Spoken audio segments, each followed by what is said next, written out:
No ano de 800, é no ano 800, tá? Não 1800, no 800, antes do ano 1000, o imperador Carlos Magno, que foi coroado que era cristão, foi coroado pelo Papa como imperador romano. Ele emite um decreto dizendo que todos esses ritos deveriam ser, dentro do Império Romano, deveriam ser unificados, né? Eu falei de todos esses ritos que estavam antes aqui, eram de lugares que pertenciam ao Império Romano. Então, e como tinha uma coisa que era completamente difusa, cada um fazia o seu, ele emite um decreto dizendo que não, vamos ter que fazer todo mundo uma coisa só, né? E, obviamente, o Império Romano era muito grande, a Europa, a parte da África, a parte do Oriente Médio e etc. É um lugar muito grande, era muito difícil, e no mundo não globalizado, você ter uma coisa que abrangesse tudo isso, né? Que até chegar uma notícia pequena saindo de Roma e chegando, tipo, em Braga, em Portugal, demorava-se meses. Imagina você unificar um sistema de liturgia e de canto, né? Porque quando eu digo liturgia, o canto estava no meio, inteiro, né? Era uma coisa que demorou anos e anos, né? Ou séculos e séculos. No próximo slide, a gente vai desmistificar uma coisa. O que ficou combinado, digamos assim, estabelecido por esse decreto, é que ia ser o canto da igreja seria a mistura do canto galicano, que era um canto feito na França, na Gália, com o canto romano, o canto de Roma. E esse canto, né, isso que surgiu daí, deu-se o nome de canto gregoriano. E uma coisa muito interessante, muita gente fala que o canto gregoriano foi composto, ou foi feito, ou, enfim, ou reunido pelo Papa Gregório Magno. Isso não é verdade. Eu coloquei isso aqui como uma coisa interessante pelo seguinte: vocês veem que eu falei no slide anterior que o Carlos Magno deu esse édito no ano 800. E o Papa Carlos Magno, ele viveu no cerca do ano 600, ou seja, 200 anos antes disso acontecer. Esse canto que surgiu dessa unificação foi chamado de canto gregoriano como uma homenagem ao Papa Gregório, porque ele fez diversos éditos e diversos documentos falando sobre a música litúrgica na época dele. Então, como isso foi uma coisa muito importante na música litúrgica da igreja, foi nomeado o canto gregoriano em homenagem ao Papa Gregório. Os primeiros tipos de notação, que chamava notação neumática, que foi aquela que a gente viu lá na frente, deixa eu só voltar aqui rapidinho o slide para vocês verem. Isso é uma notação neumática, desculpa, isso é uma notação neumática. Esses símbolos que tem por cima da letra chamam-se neumas, por isso notação neumática. Opa, voltei. Sobrevivente, as primeiras notações neumáticas sobreviventes para o canto axão ocidental datam do século IX, ou seja, de lá de perto do Carlos Magno, né? Do século IX. Os neumas de traço, ou seja, que eram de Sangal, na Suíça, que era um mosteiro na Suíça, nos quais linhas curvas acima do texto desenhados são uma representação gráfica de subida ou descida da linha melódica. Mas, como eu disse até agora, não era nada preciso. Era uma lembrança, né? E os neumas de ponto, paleo-franceses, ou de lorenenses, que a gente chama de um lugar chamado Laon, na França, Lon, na França, e aquitanas. Na próxima, é muito interessante isso, um exemplo que eu achei aqui, que vai para a próxima, que são vários maneiras de escrita históricas que sobreviveram da mesma letra, da mesma poesia, né? Quid ignatus est, ab omne plagatur, plaga curare, né? Dignai, Senhor, a curar as minhas chagas. Você tem em cima aqui o primeiro, o canto romano, que esse é um pouco mais preciso e bem posterior. Esse segundo é o de Lau, de Sangal, desculpa, que você tem, como eu falei, de traços e curvas. O de Laon, esse de Chartres. Deixa eu tentar aqui tirar de cima de novo aqui. A de Chartres. Passo para frente. Monranot, Saint-Thrier, e esse aqui é na Grécia. Montpellier, e esse último aqui é um Beneventano, aquele que eu falei, do sul da Itália. Vocês percebem que são muito diferentes os símbolos, né? Se vocês forem olhar, os símbolos. Era a mesma letra, sobre a mesma poesia, mas a notação era absolutamente diferente. né? Os símbolos que serviam para notação eram absolutamente diferentes. A consolidação do decreto de Carlos Magno de unificação da liturgia só se solidificou, só foi possível em forma de canto após o desenvolvimento da notação. Foi como eu falei. Só foi possível que isso se unificasse, que pudesse mandar para todo o Império Romano, né?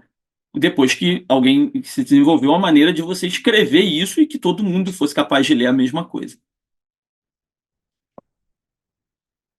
Os cantos dos ritos citados anteriormente não se preservaram por não ter uma notação universal. Não se sabe como aquelas que eu mostrei ali anteriormente para vocês, esses aqui, né? De Sangal, Odilon e os outros, ninguém sabe como se canta isso, né? Tem-se algumas especulações, algumas coisas, enfim, mas saber dizer, é assim, assim, né? Ninguém sabe como é que é. Não se preservou porque não tinha uma maneira universal de dizer é assim, né? E a escrita musical nasce na igreja pela necessidade de preservar os cantos, né? Então foi exatamente por isso. Alguém inventou a maneira de escrever mais precisamente para que o que compusesse fosse, né, preservado pelos, no caso aqui, pelos milênios do que aconteceu. Antes da escrita musical, isso aqui é muito interessante, muito interessante. Antes da escrita musical, um monge deveria memorizar todos os cantos, cerca de 3.700 músicas. Alguém aqui já se imaginou tendo de cor 3.700 músicas, né? E ele levava cerca de 10 anos para fazer isso, né? O Valdenir, a gente, como ele falou, de vez em quando a gente para conversar e tal, a gente fala muito sobre o imediatismo de hoje, né? O pessoal quer um negócio para amanhã, né? Imagina se demorar 10 anos para decorar o repertório que você tem que fazer, né? Era assim a vida desse pessoal. Com a escrita musical, esse tempo diminui para 2 anos, porque você tem exatamente uma coisa que você pode olhar e ler, e aí você não precisa tanto ter isso na memória, né? Essa é uma figura muito importante na música mundial. As pessoas às vezes me perguntam assim, é, quem é o seu músico preferido ou o músico mais importante da história da música, né? Eu tenho a resposta. Tem muita gente que fala, foi Bach, foi Mozart, foi, enfim, sei lá quem foi. E eu costumo dizer que de duas pessoas, Pitágoras, Pitágoras do Teorema de Pitágoras lá na Grécia, e Guido d'Arezzo. Pitágoras porque ele inventou o sistema, inventou não, descobriu, né? O sistema que ele chama do monocórdio de Pitágoras, e toda a nossa teoria musical se baseia nisso, na teoria do monocórdio de Pitágoras. Tudo que acontece na música tem um fundo de origem na teoria do monocórdio de Pitágoras. Se Bach existe, se Mozart existe, se todo mundo existe, se todos os instrumentos que nós tocamos existem, é devido ao teorema do monocórdio de Pitágoras, né? Se você for numa oficina de construção de instrumentos, ele vai estar usando a teoria do monocórdio de Pitágoras para lidar com medidas, com cálculos, etc. e tal. E Guido d'Arezzo, ele ele deu o start, digamos assim, do tipo de escrita musical que nós temos hoje. A gente tem uma partitura hoje, como eu falei, que alguém me manda lá da Itália e eu toco aqui exatamente o que ela pensou, o start foi dado pelo Guido d'Arezzo. Ele que começou a partitura da maneira com que nós temos hoje, né? Então, são os dois que eu acho muito mais importantes na música. Também, não haveria um Bach, um Mozart, um Beethoven, se eles não pudessem escrever uma música como eles escreveram, e eles só puderam escrever porque Guido d'Arezzo começou esse tipo de coisa. A notação, na realidade, nasceu antes do Guido d'Arezzo, né? Os sistemas de notação. O Guido d'Arezzo só sistematizou as coisas que chegaram, na realidade, a nós como são hoje. Existiam sinais que serviam para lembrar a direção da melodia. Como eu falei ali, às vezes os símbolos escritos mais para cima ou mais para baixo lembravam. Mas não havia uma precisão de indicar exatamente qual era a nota. Com o Guido d'Arezzo, ele insere 2 linhas nisso tudo, que é a linha do Fá e a linha do Dó. Então você tinha ali nessa partitura já 2 coisas mais ou menos precisas. Então você tinha uma altura que estava acima daquilo, era abaixo daquilo, você tinha mais ou menos uma ideia do que seria. Esse é um tipo de escrita. Vocês veem que ali você tem símbolos aqui que indicam quais eram os sons, mas ainda não eram as notas como nós temos hoje. E aqui a letra ia sendo colocada nas alturas em que seriam as notas. Não tinha como a gente ter hoje a letra embaixo e as notinhas em cima. A própria letra era colocada na altura em que deveria ser. Esse foi um sistema que durou muito pouco, tá? Esse foi um sistema mais semelhante ao que o Guido d'Arezzo falou. Se vocês perceberem, esse símbolo aqui, ele parece com um F de Fá, que é o Fá como a gente tem na nossa cifra hoje. A nossa cifra hoje é baseada nisso aqui, né? E você tem uma linha aqui e vários símbolos que tocam na linha, estão abaixo da linha, acima da linha. Eles tinham o Fá como uma base. E a partir daqui vocês veem que isso aqui é um C. O C é o Dó. Aqui tem a linha do Dó.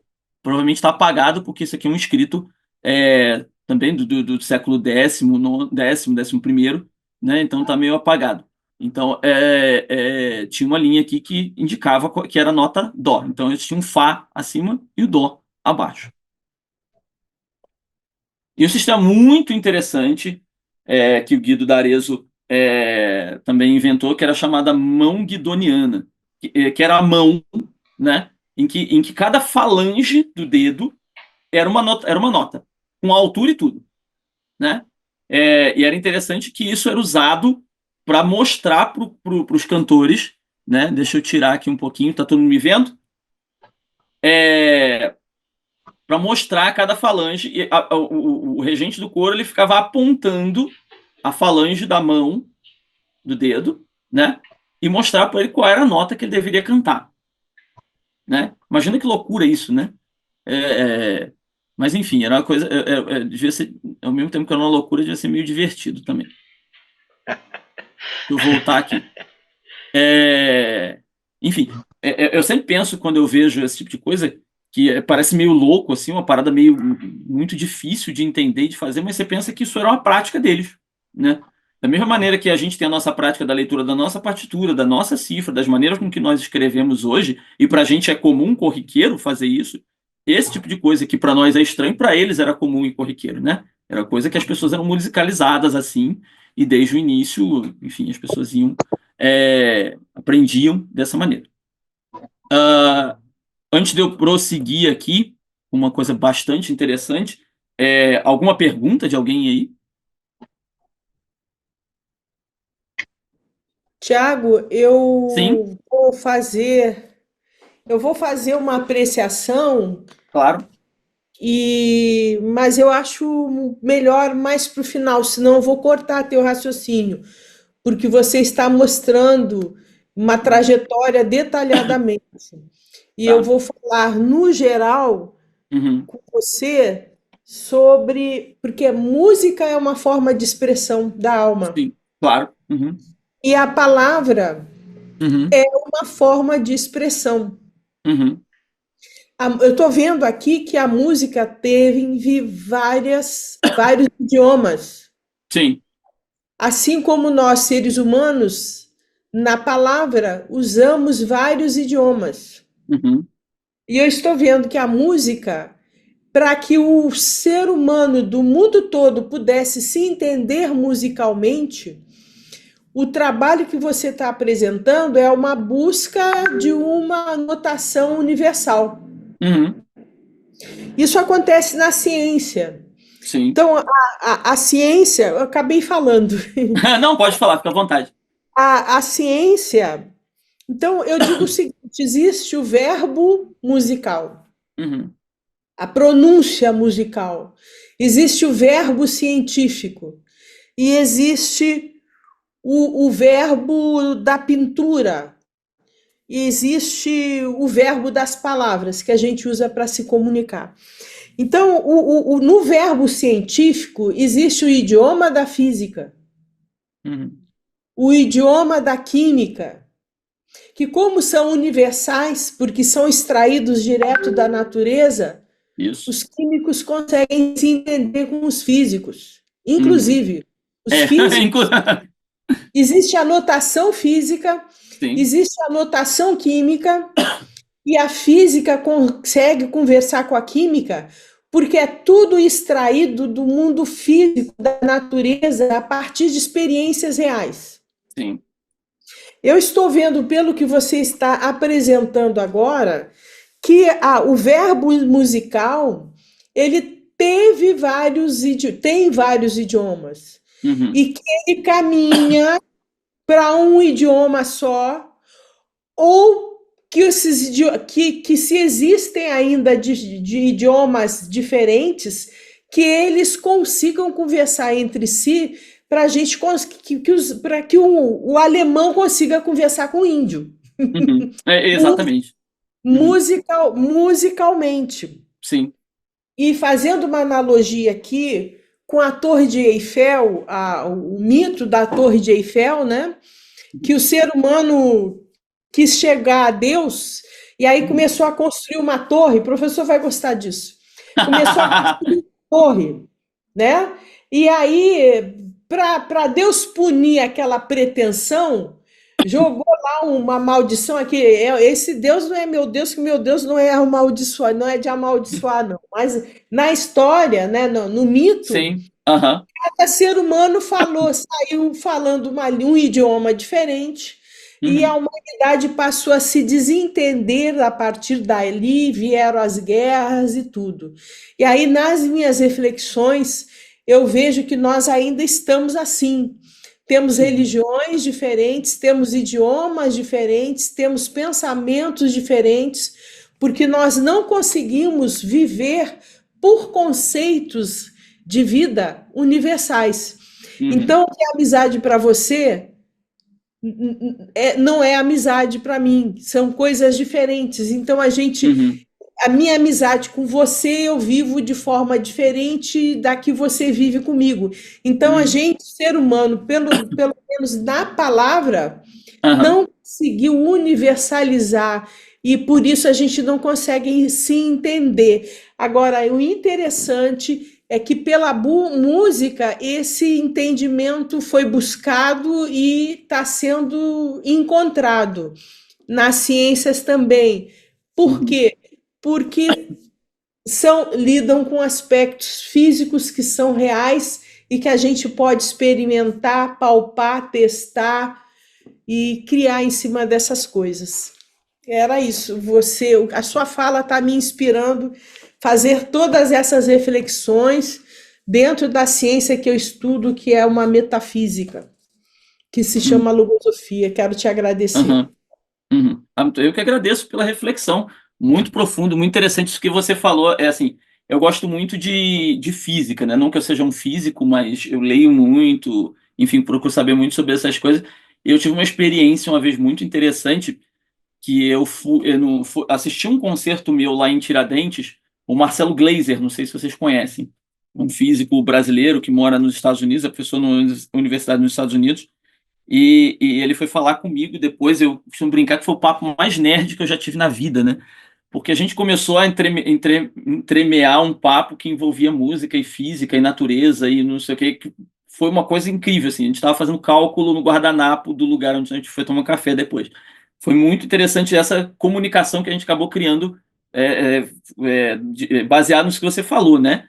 Que tem uma maneira de você conversar com o outro dentro de cada ciência ou dentro de cada arte, como você pôs, né? Enfim.